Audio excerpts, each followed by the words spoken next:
On behalf of the General Assembly, I have the honour to welcome to the United Nations His Majesty Willem-Alexander, King of the Kingdom of the Netherlands, and to invite him to address the Assembly.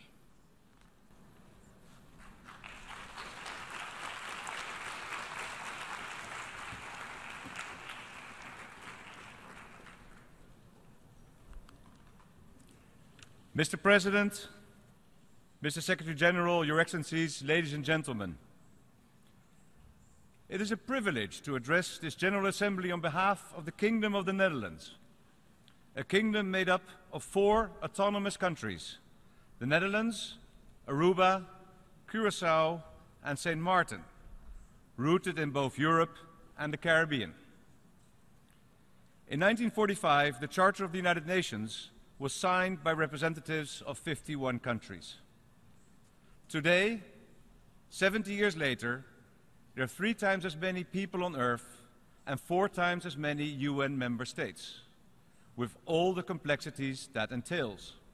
And yet, as an international organization, the United Nations stands proud. In those 70 years, the world has seen great upheavals and shifts in the balances of power. Technological advances have changed our daily life faster and more dramatically than ever before.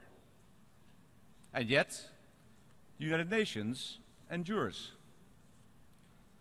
We've seen clashes of interests, bitter conflicts, and human tragedies. Indeed, these persist today. As we speak, the lives of millions are still dominated by fear, oppression, and want. And yet, the United Nations lives on as a legitimate platform for international dialogue, where countries can always come together, no matter how great their differences. The UN is more than simply a platform. It is an organization whose activities help to shape and improve our world. Thanks in part to the United Nations, extreme poverty has been halved. Child mortality has been halved. 2.3 billion people have gained access to drinking water. Diseases like malaria and tuberculosis have been beaten back. And peace operations in many areas have brought violent conflicts under control. This is all down to the work of millions of courageous people in the UN member states and to the untiring efforts of the staff of the UN and its organs, both here in New York and all over the world. So I would like to say to the United Nations, congratulations. Thank you for 70 years of battling against cynicism and fatalism. For the Kingdom of the Netherlands, the United Nations is and will remain the primary global organization for peace, justice, and development. That is why the Kingdom is a candidate for a non-permanent seat in the Security Council for the 2017-2018 term. Of course, the world is far from perfect. It is still filled with terrible injustice and human suffering. But we've also made great progress. What would today's world look like without the United Nations? There can be no doubt we would be worse off. The Kingdom of the Netherlands feels a close bond with the fundamentals of the United Nations as laid down in the UN Charter. We understand the value of diversity and dialogue. This goes hand in hand with the conviction that multilateral cooperation can help us move forward and make the world stronger. We owe our freedom to other countries. 70 years ago, our allies made enormous sacrifices in liberating the Netherlands. They enabled us to rise again and become a prosperous kingdom. We will never forget the importance of international solidarity. The world will always be able to count on the Netherlands as a partner for peace, justice, and development. Yet, just as we remain deeply committed, we also believe in being critical when necessary. It is good on the 70th birthday for the UN to look openly and honestly at the results of its efforts. to look at the goals that have not been achieved and at the long and winding path that lies ahead.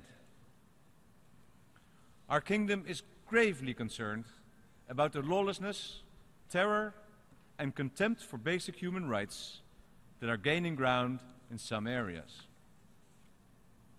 Millions of desperate people have been displaced, forced to flee the violence. They are the innocent victims of intolerance, of despicable conduct on the part of tyrants they cannot constrain. Many refugees have been in a desperate situation for too long. The positive effects of years of work on sustainable development are at risk. And this affects us all. We cannot look the other way. We're all deeply touched by the tragic images of families who have had to leave everything behind in their search for a safe haven. All the world's nations must show solidarity in the face of the refugee crisis. The Kingdom of the Netherlands has again increased its contribution to humanitarian assistance, making us one of the largest donors in the world. We call on other nations to follow suit and give additional support to the UN so it can provide food and shelter to all those who have been forced to flee and give them a chance to rebuild their lives. It is crucial that we make our joint efforts on peace and security more efficient and effective. The review by the high-level independent panel on UN peace operations is a helpful tool in this regard. Since the UN was founded, the Kingdom of the Netherlands has participated in 63 UN or UN-mandated missions in more than 30 countries. Those missions have involved more than 125,000 Dutch military and civilian personnel. Earlier this year, I visited the Dutch men and women who are part of the UN mission MINUSMA in Mali. The situation there clearly illustrates how complex the problems in conflict areas often are. You can't build lasting peace by military means alone. A political solution has to be found. It's equally important to strengthen the institutions that safeguard respect for the rule of law and to remove the underlying causes of conflict. The lack of decent prospects or equal opportunities drives many young people into the arms of ruthless terrorist organizations. Discrimination and exclusion are the root of much evil in the world. That is why we need the three-day approach, a combination of defense, development, and diplomacy, of which the Netherlands has many years' experience. For example, we've made it a top priority to stimulate job creation in Africa and to assist young African entrepreneurs. And we are increasing our support for programs to promote stability in fragile states. The Kingdom of the Netherlands is proud to be home to the International Court of Justice, the only principal organ of the UN located outside New York.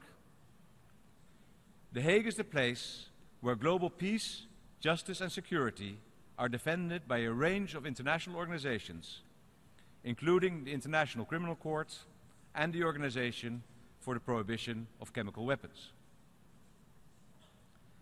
A key feature of a legal order is the absence of impunity.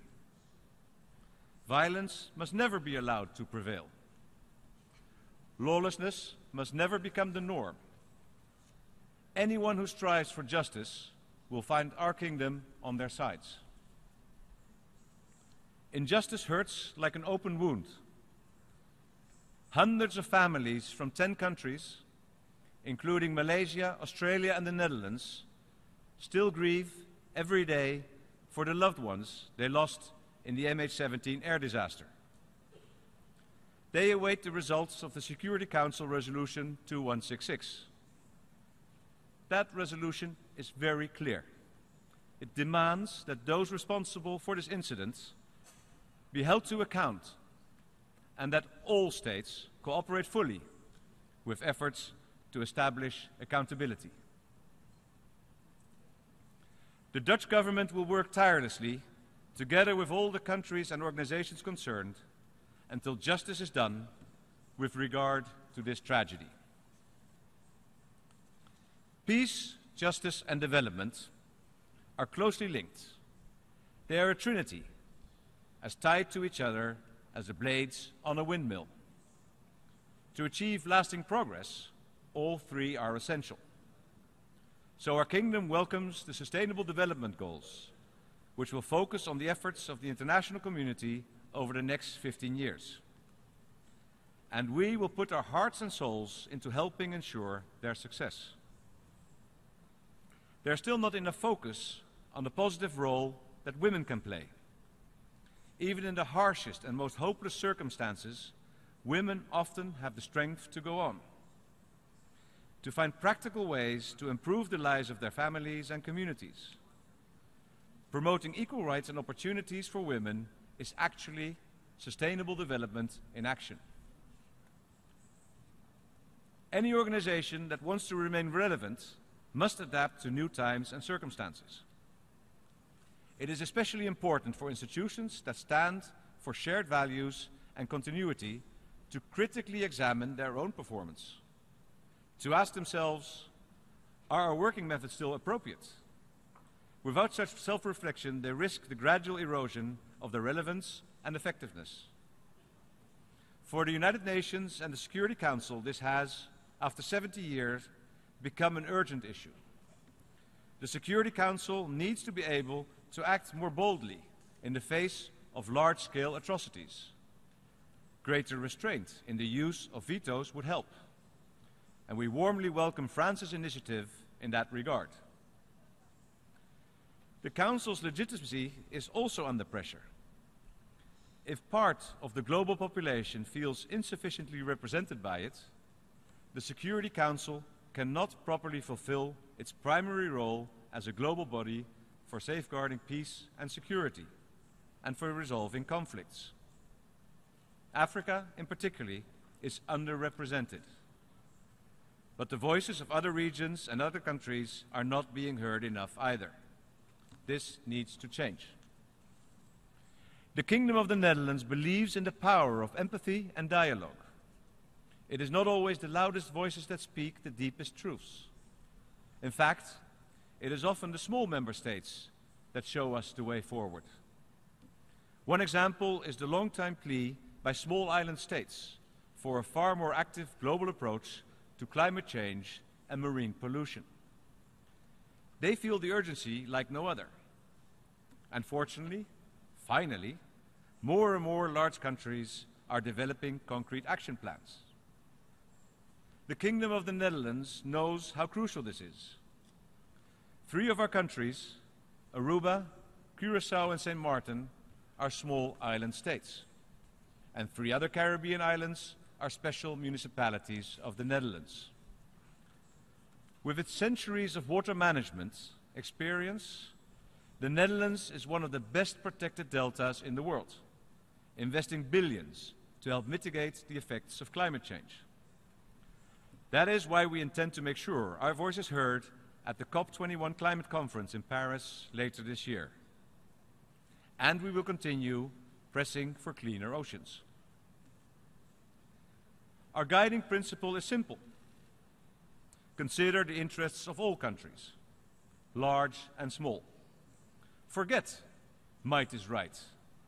We believe right is might. This also forms the basis for our candidacy for a seat on the UN Security Council for the 2017-2018 term. We are passionate about serving the entire international community at UN level as your partner for peace, justice, and development. For my wife and me, this has a very personal significance.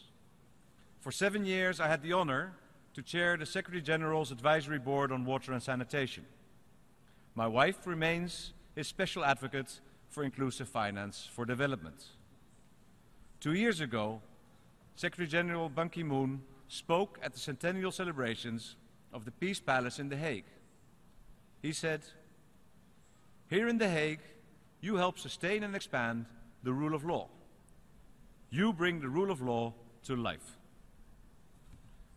We took these warm words not merely as a great compliment, but also as an inspirational challenge, a solemn task which we aim to continue fulfilling together with all of you in The Hague, in New York, and all over the world.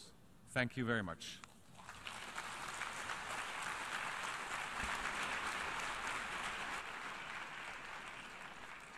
On behalf of the General Assembly, I wish to thank the King of the Kingdom of the Netherlands for the statement just made. May I request representatives to remain seated while we greet His Majesty.